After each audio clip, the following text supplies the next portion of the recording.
Mummy, ഇവളെ നമുക്ക് ബാംഗ്ലൂരിൽ അയക്കണ്ടേ? ക്ലാസ് മിസ്സായിക്കൊണ്ടിരിക്കുക. അതെ മോളെ, നീ ബാംഗ്ലൂരിലേക്ക് പൊയ്ക്കോ, ക്ലാസ് കളയണ്ട. എന്താ ഈ പറയുന്നേ? മമ്മി ഒറ്റയ്ക്കാക്കിട്ടോ? അതും ഈ അവസ്ഥയില്? നോക്കാൻ ബന്ധുക്കളോ സ്വന്തക്കാരോ ആരുമില്ല. അറിയാലോ കാര്യങ്ങള്. സഹായിക്കാൻ ആരുമില്ല. അപ്പൊ ഞാൻ പോയ എങ്ങനാ? ഡോണ്ട് വറി, ഞാനൊരു ഹോം നേഴ്സിനെ അറേഞ്ച് ചെയ്യാം. നീ ബാംഗ്ലൂരിലേക്ക് പൊയ്ക്കോ, സ്റ്റഡീസ് കോൺസെൻട്രേറ്റ് ചെയ്യും. നാളെ തന്നെ ട്രെയിൻ ടിക്കറ്റ് ബുക്ക് ചെയ്തോ. ഹോം നേഴ്സ് വന്നാൽ പിന്നെ മമ്മിയുടെ മെഡിസിനും ഫുഡും എല്ലാം അവർ നോക്കിക്കോളും. അതിന് വേണ്ട കാര്യങ്ങൾ ഞാൻ മാനേജ് ചെയ്തോളാം. ഓക്കെ?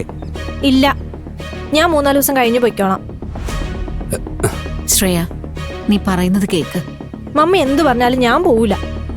ശ്രേയ, ഇന്ന് തന്നെ നിനക്കുള്ള ടിക്കറ്റ് ഞാൻ ബുക്ക് ചെയ്യാം. നീ പോണം, പോയേ പറ്റൂ.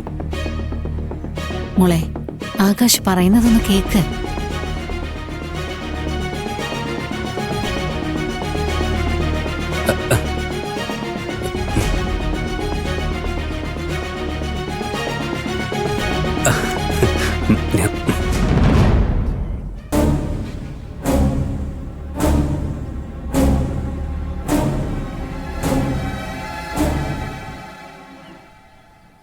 ശ്രേയ,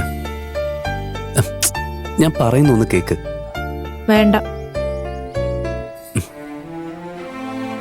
ശ്രേയ, മമ്മി എന്റെയും കൂടെ അല്ലേ?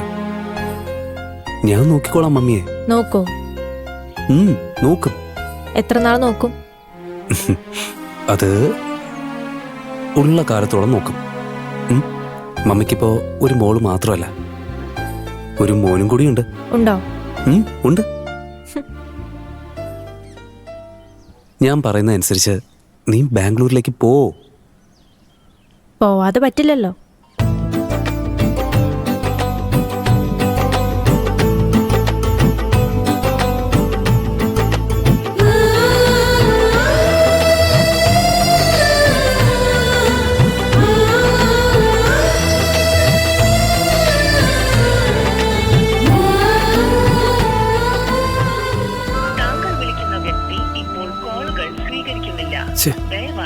എന്തായി മാഷേ, എടുക്കുന്നില്ലേ? കിട്ടുന്നില്ല.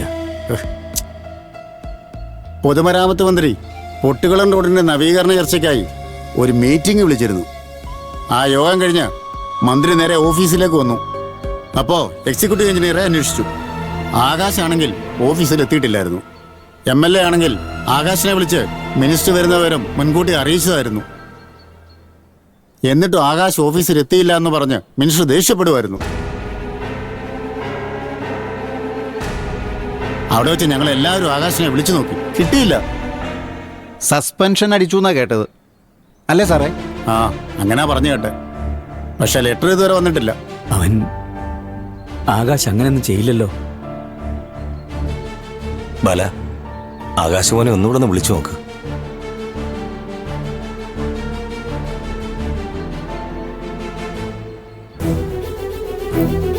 അമ്മ, ചേട്ടൻ. താങ്കൾ വിളിക്കുന്ന നമ്പർ ഇപ്പോൾ തിരക്കിലാണ്. ദയവായി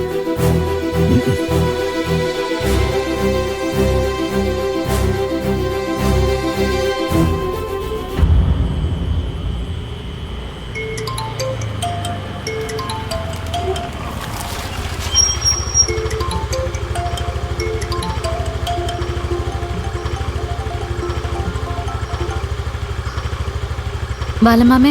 ആ മോളെ, ആകാശ് നിന്നെ കാണാൻ വന്നിരുന്നോ? ഇല്ല ബാലമാമേ. അവൻ എവിടെയെങ്കിലും പോകുന്നതിനെ പറ്റി വല്ലതും പറഞ്ഞിരുന്നോ? ഒന്നും പറഞ്ഞില്ലല്ലോ ബാലമാമേ. എന്താ? അവനിന്ന് ഓഫീസിൽ ചെന്നിട്ടില്ലാന്ന്. ഇവിടെ അവന്റെ ചീഫ് എഞ്ചിനീയർ അന്വേഷിച്ചു വന്നിരിക്കുക. ഞാനൊന്ന് വിളിച്ചു നോക്കട്ടെ ബാലമാമ. ശരി മോളെ.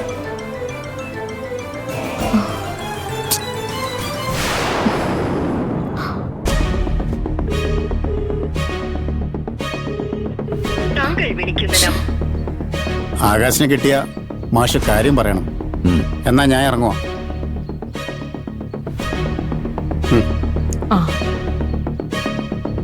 അതെ, താൻ എന്തെങ്കിലും എന്ത് ചെയ്യാൻ പറ്റും? ഞാൻ തിരുവനന്തപുരത്തേക്കൊന്ന് വിളിച്ചു നോക്കിയാലോ? ഈ ചെറുക്കൻ ഇത് എന്തൊക്കെയാ എന്റെ ദൈവമേ കാണിച്ചു കൂട്ടുന്നത്. ഉണ്ടായിരുന്ന ജോലിയും കൂടെ പോവും. ജോലി പോയിട്ടുണ്ടെങ്കിൽ അത് അവന്റെ കുഴപ്പമാണ്. അമ്മാവാ, കുറച്ച് പൊളിറ്റിക്കൽ ഇഷ്യൂസ് ഉണ്ട്. അറിയാലോ, സിബിച്ചന്റെ കട പൂട്ടിയതിന്റെ വൈരാഗ്യം. എന്റെ സീറ്റ് വരെ പിടിച്ചു വച്ചിരിക്കുക.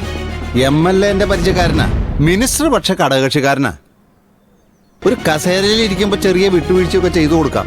എന്തിന്? ഞാനൊരു ചെറിയ കാര്യത്തിന് ഓഫീസിൽ ചെന്നാ ഇരിക്കാൻ പോലും അവൻ പറയത്തില്ല. നീ കയറി ഇറങ്ങുന്നൊക്കെ എന്തെങ്കിലും അഴിമതി കേസിനായിരിക്കും. അതുകൊണ്ട് അതിനെ അടുപ്പിക്കാത്തത്. ആ, ഈ നിലപാടാ കുഴപ്പം.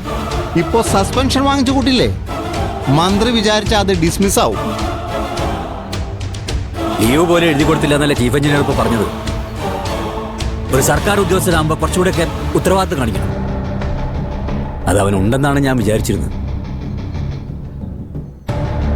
ബാല ഒന്നുകൂടെ ഒന്ന് വിളിച്ചു നോക്ക്. നീ വേണേ വിളിച്ചോ.